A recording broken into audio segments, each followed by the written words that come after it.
at some models, science fiction models by Piper Makes, a creator of 3D printable files.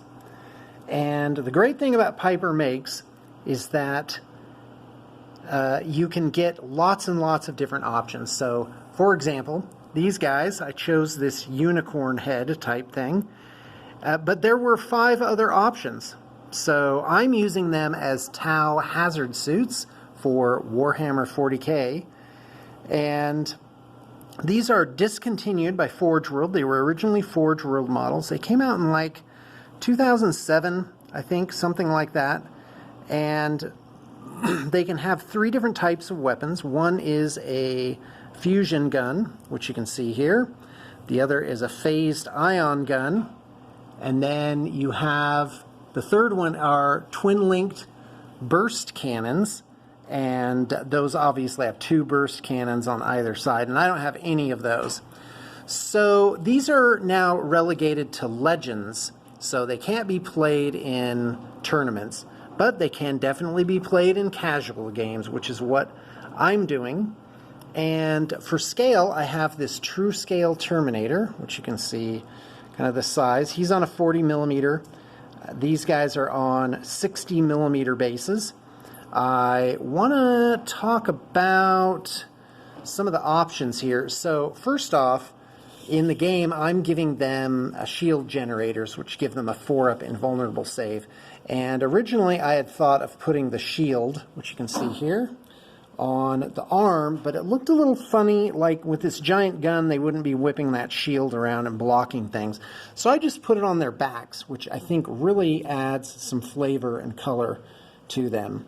And I absolutely love them. Currently, they are 55 points each, 5 points less than the regular battlesuit. They have effectively the same profile with toughness 6 and 4 wounds, which can be 2 wounds if you give them 2 shield drones. They each get 2 drones. But that's not what's special about these guys. What's great about them is 2 things. One, they can be run in a unit of 1 guy. And that's great. That makes them a troublemaker. It makes them great as an observer unit. And that's still not their special thing.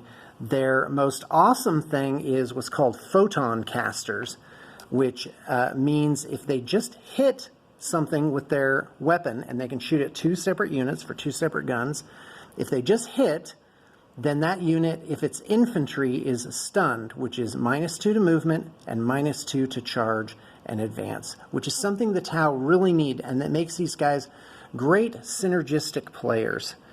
And the gun itself, the reason I chose the, what's it called? Oh my gosh. The phased ion gun is that they each get 4 shots, strength 6, -1, 1 wound. Not big, not heavy hitters. But hitting on a 4-up, they're definitely going to hit at least 1 time, which is all they need for that photon caster ability. And it doesn't activate in any way, meaning you don't have to roll for it other than just hitting. It just automatically happens. And that's going to slow down those other units. Well, that's about all I have to say. I'm very pleased with my base work, as usual on these. There's a lot of different colors and textures and flavors going on. So that's really good. I'm definitely going to try this guy. The fusions only get 1 shot each, so they're not as reliable in terms of the photon caster ability. But it does make this guy something you can't ignore, because these fusions, unlike other Melta weapons, they have Melta 4, which means it's D6 plus 4 wounds at close range, and it makes them very, very, very dangerous. Lastly, you may have noticed this guy was a little different. I'm actually running this guy, which is a bit of a botched suit, as a Cold Star commander. So he has the wings, and he has a shield for shield generator, and he has a big old cyclic ion cannon, and that's what I'm going to have up top. He has interchangeable weapons, which make him really cool. I just had these burst cannon type things on hand, so I just slapped those on so he would look complete. But he looks super cool with this really awesome shield. I'm excited for him. I'm excited to welcome him to the community. All right, I think that is all I have to say. Obviously, these guys look amazing. I'm very pleased with my color scheme. This dark, rich, velvety, camouflage green, like military colors, stone gray, regular gray, and of course brown sand, which is basically like a yellow. And there are bursts of this Vallejo yellow. I believe it's called Filthy Brown. It is not brown at all. It's actually a bright yellow color that has amazing opacity, and I'm really excited for it.